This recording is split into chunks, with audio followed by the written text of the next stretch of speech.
फिर भी अनेक बार आप कहते रहे हैं,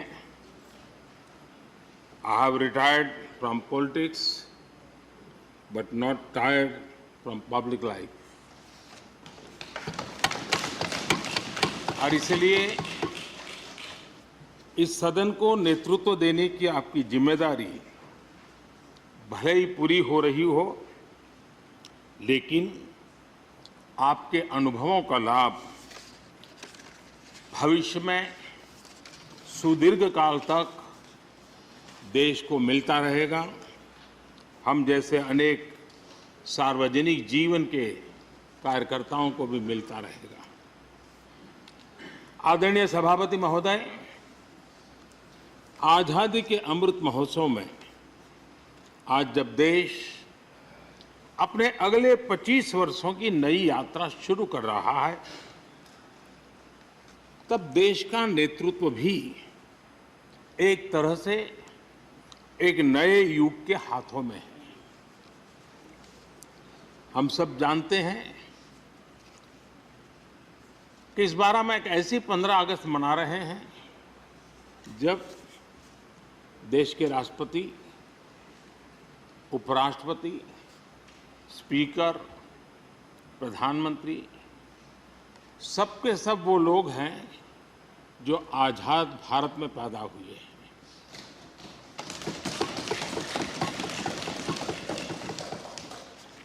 और सबके सब बहुत ही साधारण पृष्ठभूमि से आते हैं। मैं समझता हूं उसका अपना एक सांकेतिक महत्व है, साथ में देश के नए युग का एक प्रतीक भी है। आदरणीय सभापति महोदय, आप तो देश के एक ऐसे उपराष्ट्रपति हैं जिसने अपनी सभी भूमिकाओं में हमेशा युवाओं के लिए काम किया है। आपने सदन में भी हमेशा युवा सांसदों को आगे बढ़ाया, उन्हें प्रोत्साहन दिया। आप लगातार युवाओं के संवाद के लिए यूनिवर्सिटीज और इंस्टीट्यूशंस लगातार जाते रहे हैं। नई पीढ़ी के साथ आपका एक निरंतर कनेक्ट बना हुआ है और युवाओं को आपका मार्गदर्शन भी मिला है और युवा भी आपको मिलने के लिए हमेशा उत्सुक रहे हैं। इन सभी संस्थानों में आपकी लोकप्रियता भी बहुत रही है। मुझे बताया गया कि वाइस प्रेसिडेंट के रूप में आपने सदन के बाहर जो भाषण दिए, उनमें करीब करीब 25% युवाओं के बीच में रहे हैं।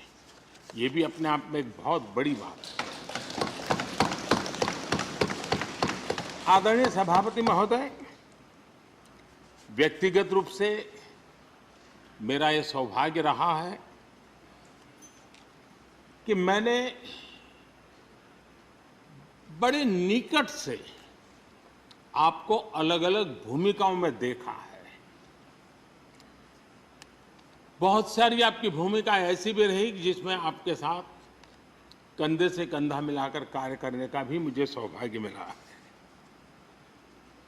पार्टी कार्यकर्ता के रूप में आपकी वैचारिक प्रतिबद्धता रही हो, एक विधायक के रूप में आपका कामकाज हो, सांसद के रूप में सदन में आपकी सक्रियता हो,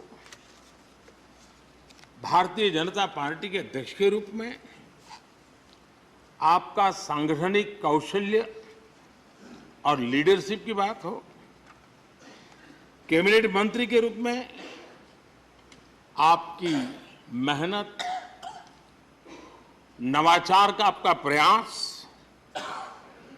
और उससे प्राप्त सफलताएं देश के लिए बहुत उपकारक रही है, या फिर उपराष्ट्रपति और सदन में के सभापति के रूप में आपकी गरिमा और आपकी निष्ठा। मैंने आपको अलग अलग जिम्मेदारियों में बड़े लगन से काम करते हुए देखा है। आपने कभी भी किसी भी काम को बोझ नहीं माना। आपने हर काम में नए प्राण फूंकने का प्रयास किया है। आपका जज्बा, आपकी ये लगन हम लोगों ने निरंतर देखी है। मैं इस सदन के जरिए प्रत्येक माननीय सांसद और देश के हर युवा से कहना चाहूंगा कि वो समाज, देश और लोकतंत्र के बारे में आपसे बहुत कुछ सीख सकते हैं।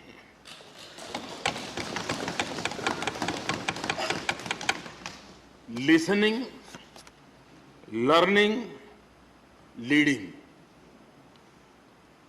कनेक्टिंग, कम्युनिकेटिंग, चेंजिंग और रिफ्लेक्टिंग, रिकनेक्टिंग जैसी किताबें आपके बारे में बहुत कुछ बताती हैं। आपके ये अनुभव हमारे युवाओं को गाइड करेंगे और लोकतंत्र को मजबूत करेंगे। आदरणीय राष्ट्रपति महोदय, आपकी किताबों का जिक्र मैंने इसलिए किया क्योंकि उनके टाइटल में आपकी वो शब्द प्रतिभा झलकती है जिसके लिए आप जाने जाते हैं। आपके वन लाइनर्स, बीट लाइनर्स होते हैं और विन लाइनर्स भी होते हैं।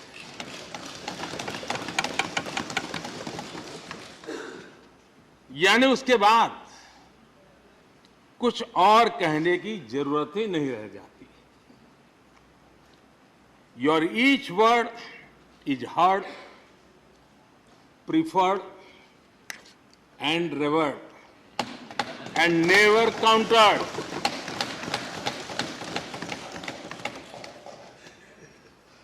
कैसे कोई अपनी भाषा की ताकत के रूप में और सहजता से इस सामर्थ्य के लिए जाना जाए और उस कौशल से स्थितियों को दिशा मोड़ने का सामर्थ्य रखे।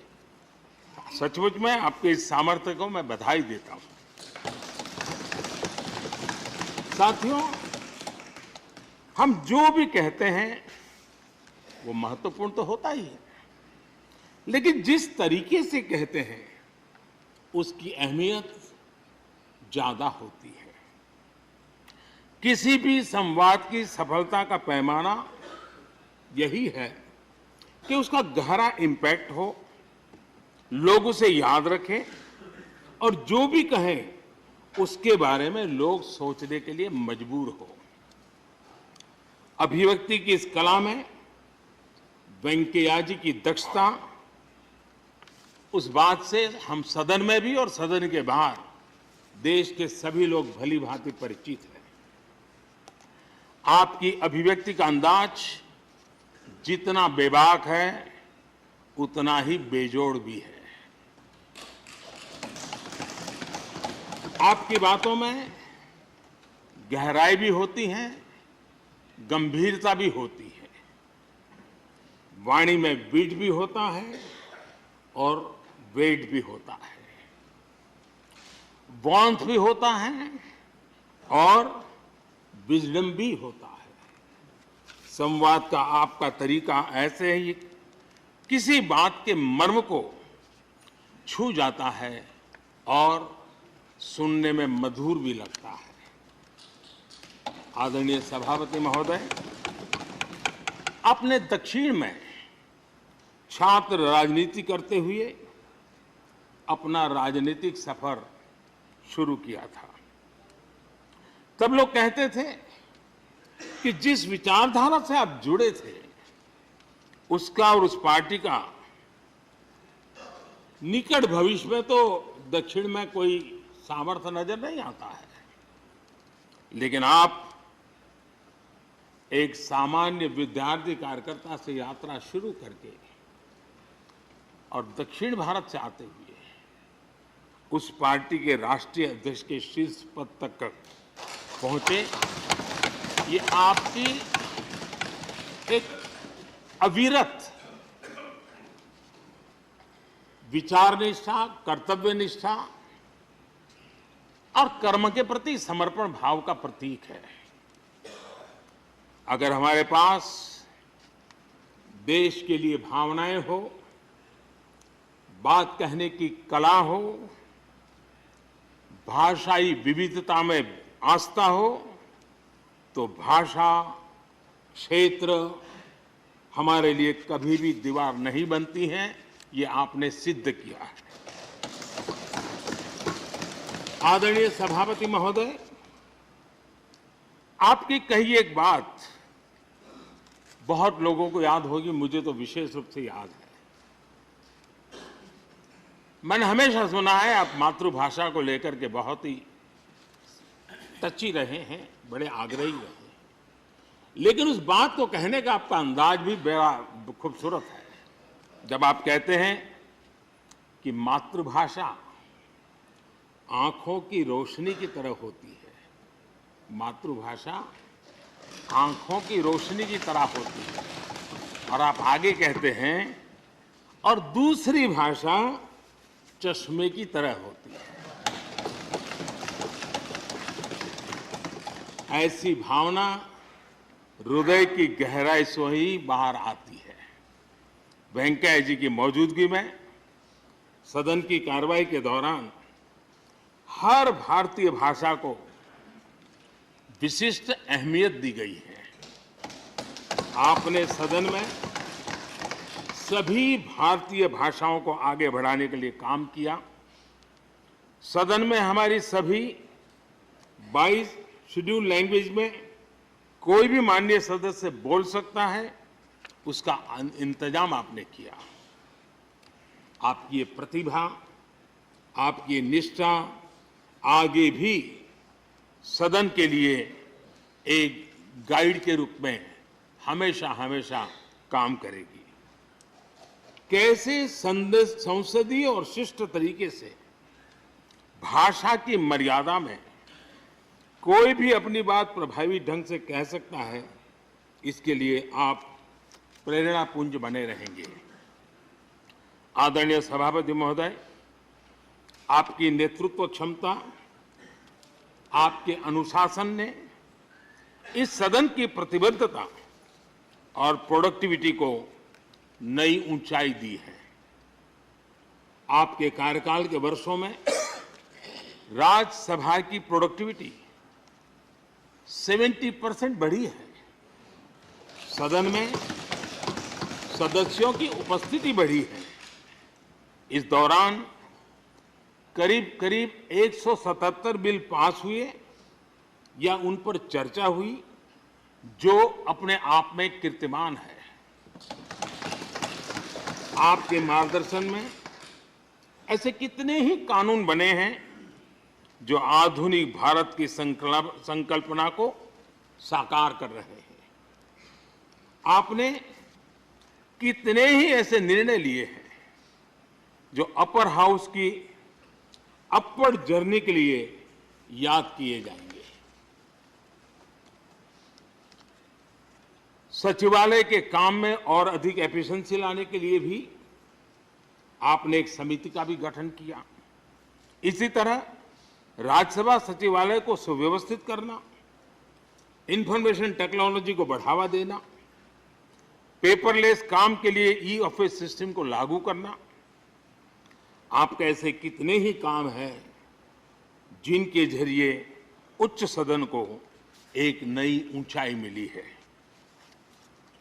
आदरणीय सभापति महोदय, हमारे यहाँ शास्त्रों में कहा गया है, न सा सभा यत्र न सन्ति वृद्धा न ते ये न वदन्ति धर्मम, अर्थात जिस सभा में अनुभवी लोग होते हैं वही सभा होती है और अनुभव लोग वही है जो धर्म यानी कर्तव्य की सीख दें। आपने मार्गदर्शन में राज्यसभा ने इन मानकों को पूरी गुणवत्ता से पूरा किया है। आप माननीय सदस्यों को निर्देश भी देते थे और उन्हें अपने अनुभवों का लाभ भी देते थे और अनुशासन को ध्यान में रखते हुए प्यार से डांटते भी थे। मुझे विश्वास है कि किसी भी सदस्य ने आपके किसी भी शब्द को कभी अन्यथा नहीं लिया। ये पूंजी तब पैदा होती है जब व्यक्तिगत जीवन में आप उन आदर्शों और मानकों का पालन करते हैं। आपने हमेशा इस बात पर बल दिया कि संसद में व्यवधान एक सीमा के बाद सदन की अवमानना के बराबर होता है। मैं आपके इन मानकों में लोकतंत्र की परिपक्वता को देखता हूं। पहले समझा जाता था कि अगर सदन में चर्चा के दौरान शोरगुल होने लगे तो कार्यवाही को स्थगित कर दिया जाता है, लेकिन आपने संवाद, संपर्क और समन्वय के जरिए न सिर्फ सदन को संचालित किया बल्कि उसे प्रोडक्टिव भी बनाया। सदन की कार्यवाही के दौरान जब सदस्यों के बीच कभी टकराव की परिस्थिति पैदा होती थी तो आपसे बार बार सुनने को मिलता था, let the government propose, let the opposition oppose and let the house dispose. इस सदन को दूसरे सदन से आए विधेयकों पर निश्चित रूप से सहमति या असहमति का अधिकार है। यह सदन उन्हें पास कर सकता है, रिजेक्ट कर सकता है या अमेंड कर सकता है, पर उन्हें रोकने की, बाधित करने की परिकल्पना हमारे लोकतंत्र में नहीं है। आदरणीय सभापति महोदय, हमारी तमाम सहमतियों और असहमतियों के बावजूद आज आपको विदाई देने के लिए सदन के सभी सदस्य एक साथ उपस्थित हैं। यही हमारे लोकतंत्र की खूबसूरती है। ये आपके लिए इस सदन के सम्मान का उदाहरण है। मैं आशा करता हूं कि आपके कार्य, आपके अनुभव आगे सभी सदस्यों को जरूर प्रेरणा देंगे। अपने विशिष्ट तरीके से आपने सदन चलाने के लिए ऐसे मानदंड स्थापित किए हैं जो आगे इस पद पर आसीन होने वालों को प्रेरित करते रहेंगे। जो लेगेसी आपने स्थापित की है, राज्यसभा उसका अनुसरण करेगी, देश के प्रति अपनी जवाबदेही के अनुसार कार्य करेगी। इसी विश्वास के साथ आपको पूरे सदन की तरफ से, मेरी तरफ से अनेक अनेक शुभकामनाएं देता हूं और आपने देश के लिए जो कुछ भी किया है, इस सदन के लिए जो कुछ भी किया है, इसके लिए सबकी तरफ से ऋण स्वीकार करते हुए मैं आपका धन्यवाद करता हूं। बहुत बहुत शुभकामनाएं। धन्यवाद प्रधानमंत्री जी। श्री मल्लिकार्जुन खड़गे जी, लीडर ऑफ अपोजिशन।